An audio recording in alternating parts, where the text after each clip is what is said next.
Hello दोस्तों।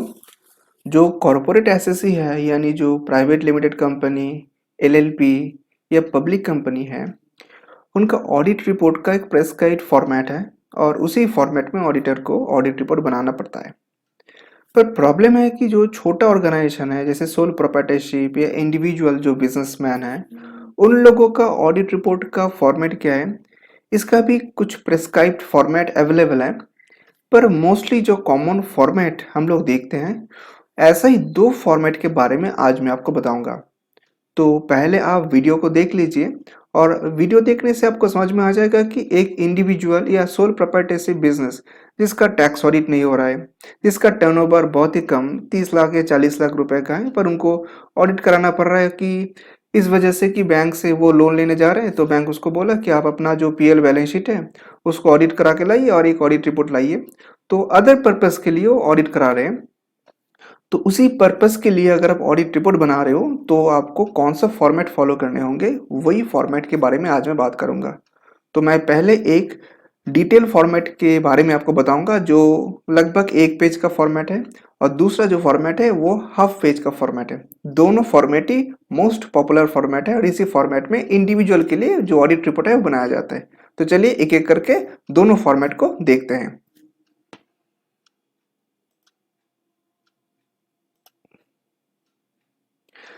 आप screen पे जो फॉर्मेट देख पा रहे हैं, ये देखिए, ये वन पेज का फॉर्मेट है।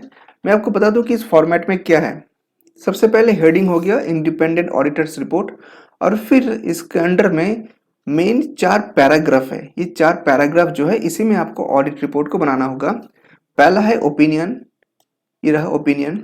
दूसरा है बेसिस ऑफ ओपिनियन। तीसरा है responsibility of management and TCWG. और चौथा जो है वो है ऑडिटर्स रेस्पॉन्सिबिलिटी। तो चलिए सबसे पहले जो ओपिनियन पैराग्राफ है हम लोग देख लेते हैं कि ओपिनियन पैराग्राफ में हमको क्या लिखना होगा। तो अब देखिए यहाँ पे वी है, यहाँ पे आई ऑब्लिक वी दोनों हो सकता है।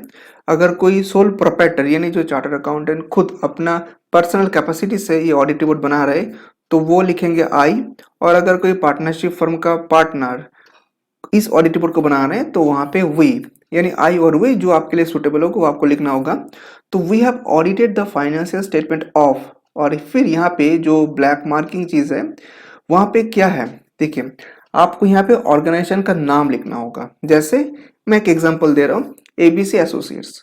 तो we have audited the financial statement of ABC associates, और फिर यहाँ पे ब्रैकेट देके आपको प्रोप्राइटर का नाम लिखना होगा, proprietor mister so and so. फिर उनका पैन नंबर, आधार नंबर, ये आपको यहाँ पे मेंशन करने होंगे।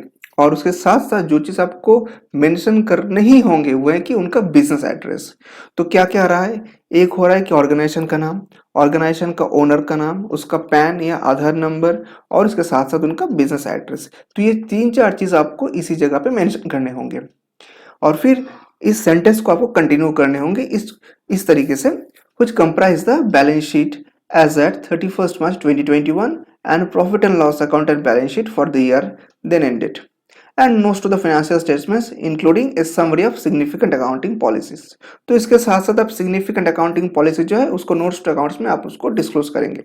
फिर इस ओपिनियन पैराग्राफ में आपको इस फेज को इंक्लूड करने होंगे, वो है कि in our opinion the accompanying financial statements give a true and fair view of the financial position of the entity as at 31st March so and so year, and of its financial performance for the period then ended in accordance with accounting standard issued by ICI।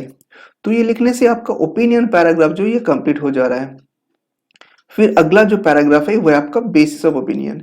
यहाँ पे हम लोग जानते हैं कि auditor जो अपना opinion देते हैं उसका कुछ बेसिस रहता है, जिस बेसिस के बारे में वो इस पैराग्राफ में बताते हैं।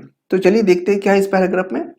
इस पैराग्राफ में लिखना है आपको कि we conducted our audit in accordance with the standard of auditing SS issued by ICI. Our responsibilities under those standards are further described in auditor's responsibility for the audit of the financial statement section of our report. We are independent of the entity in accordance with the ethical requirement that relevant to our audit of the financial statement in relevant jurisdiction, and we have fulfilled our other ethical responsibilities in accordance with those requirements. We believe that the audit evidence we have obtained is sufficient and appropriate to provide a basis of our opinion. तो ये जो wording है, ये wording जो है ये legal wording है, आपको इसी को ही कॉपी करके यहाँ पे डालने होंगे। और आप यहाँ पे ध्यान दीजिए, यहाँ पे हम लोग लिख रहे हैं sufficient and appropriate audit evidence. तो जो ऑडिट रिपोर्ट जो बनता है उसका जो बेसिस होता है वो है कि आप जब भी ऑडिट कर रहे हो आपके पास सफिशिएंट डॉक्यूमेंटेशन होना चाहिए जिसके बेसिस पे आप किसी भी चीज़ पे रिपोर्टिंग करोगे। तो इसी के लिए आपको बेसिस ऑफ ओपिनियन पे इस चीज़ को ज़रूर मेंशन करने होंगे कि आपके पास सफिशिएंट एंड अप्रोप्रिएट एविडेंस है जिसके बेसिस पे आप ये ऑडिट रिपोर्ट बना रहे हो। फिर जो थर्ड हम लोग का पैराग्राफ है वो रिस्पॉन्सिबिलिटी ऑफ मैनेजमेंट। हम जानते हैं कि बुक्स ऑफ अकाउंट्स बनाने का रिस्पॉन्सिबिलिटी है मैनेजमेंट के ऊपर, तो आपको अपने ऑडिट रिपोर्ट में उन लोगों का भी जो रिस्पॉन्सिबिलिटी है उसको भी इनकॉर्पोरेट करने होंगे। तो आपको यहाँ पे जो चीज़ लिखना है वो कुछ ऐसा है, management is responsible for the preparation and fair presentation of the financial statements in accordance with the aforesaid accounting standard, and for such internal control as management determines is necessary to enable the preparation of financial statement that are free from material misstatement whether due to fraud or error। तो आप यहाँ पे साफ साफ clearly बता रहे हैं कि बुक्स ऑफ अकाउंट्स मेंटेन करने का जो रिस्पॉन्सिबिलिटी है वो मैनेजमेंट के ऊपर है, उनके इंटरनल कंट्रोल कैसा है उसी के ऊपर डिपेंड करेगा कि आपका जो अकाउंटिंग बुक्स वगैरह बन रहा है वो कितना ट्रांसपेरेंट है, कितना फेयर है। और उसके बाद इसी पैराग्राफ के नीचे आपको इस हेडिंग के अंदर जो चीज़ लिखना है वो है कि आपको यहाँ पे मेंशन करना है कि आप बेसिक अकाउंटिंग एजम्पशन जो है जैसे कि गोइंग कंसर्न कंसेप्ट आप एज्यूम कर रहे हो कि ये गोइंग कंसर्न कंसेप्ट और अदर जो हम लोग का बेसिक अकाउंटिंग पॉलिसीज है वो फॉलो हो रहा है। देखिए यहाँ पे ऐसा लिखा गया है, in preparing the financial statement, management is responsible for assessing the entity's ability to continue as a going concern, disclosing as applicable matters related to going concern and using this going concern basis of accounting unless management either intends to liquidate the entity or to cease operation or has no realistic alternative but to do so। तो ये लिखने से आपका responsibility of management का जो part है वो खत्म हो जाता है और फाइनली आपको यहाँ पे ऑडिटर्स रिस्पॉन्सिबिलिटी पैराग्राफ को इंक्लूड करने होंगे और आपको यहाँ पे लिखना है our objectives are to obtain reasonable assurance about whether the financial statements as a whole are free from material misstatement, whether due to fraud or error, and to issue an auditor's report that includes our opinion। Reasonable assurance is a high level assurance but is not a guarantee that an audit conducted in accordance with the essays will always detect a material misstatement when it exists। Misstatements can arise from fraud or error and are considered material if individually or in aggregate they could reasonably be expected to influence the economic decision of users taken on the basis of these financial statements। तो ये 4 paragraph में आपको अपना audit report को समेटना है।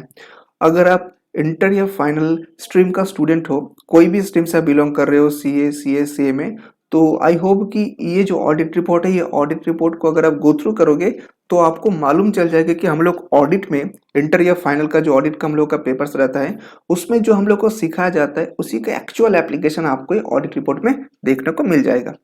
Finally आपको इस audit report को कंक्लूड करना है with the signature of chartered accountant.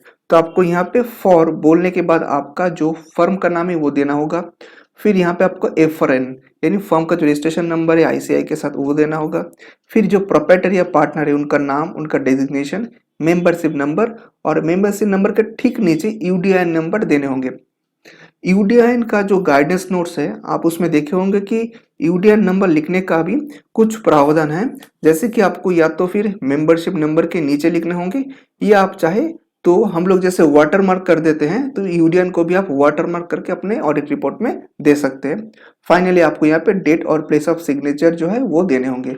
तो ये जो आप ऑडिट रिपोर्ट देख रहे हैं ये 1 पेज का ऑडिट रिपोर्ट है, फुल पेज ऑडिट रिपोर्ट है और खास करके इंडिविजुअल और जो सोल प्रोप्राइटरशिप फर्म है उनके लिए ऑडिट रिपोर्ट बहुत ही यूजफुल है और मोस्ट ऑफ द केसेस में आप ऐसे रिपोर्ट देखे होंगे।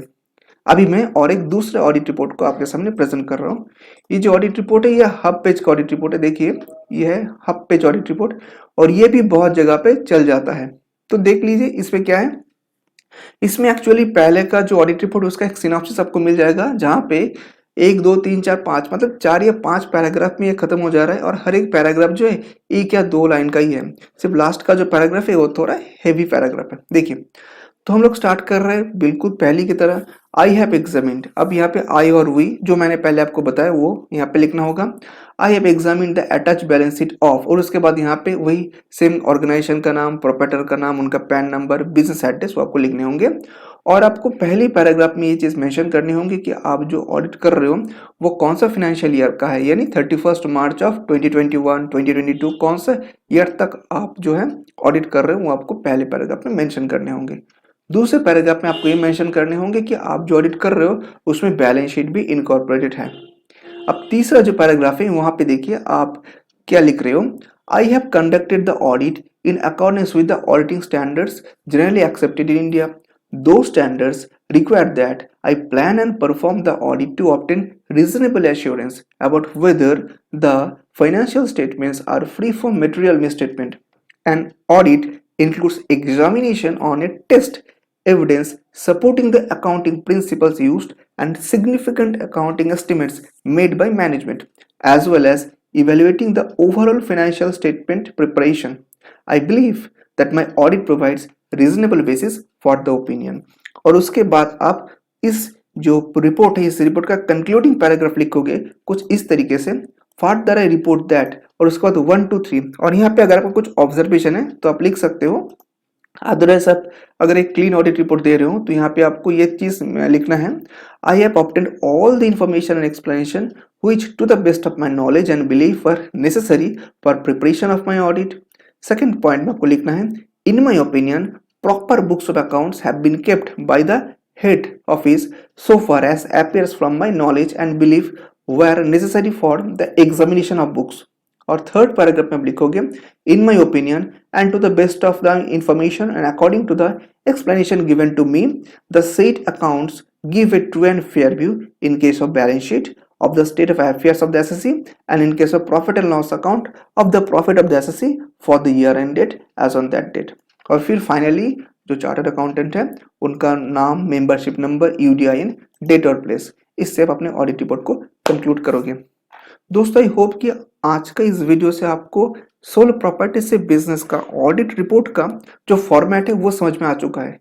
मैं बहुत जल्द और एक वीडियो बनाऊंगा जहां पे मैं कुछ क्वालिफिकेशन के बारे में आपको बताऊंगा, यानी कि अगर आप कोई ऑडिट रिपोर्ट ड्राफ्ट कर रहे हो तो वहां पे कौन कौन सा आप ऑब्जर्वेशन दे सकते हो वो मैं आपको बताऊंगा point by point. I hope कि आज के इस वीडियो से आपको बहुत इफेक्टिव इन्फॉर्मेशन मिला है। ऐसे इन्फॉर्मेशन के लिए आप प्लीज मेरे चैनल को सब्सक्राइब कीजिए और साथ साथ इस वीडियो को लाइक कीजिए। आज के लिए इतना ही, बहुत जल्द मिलते हैं अगले वीडियो में।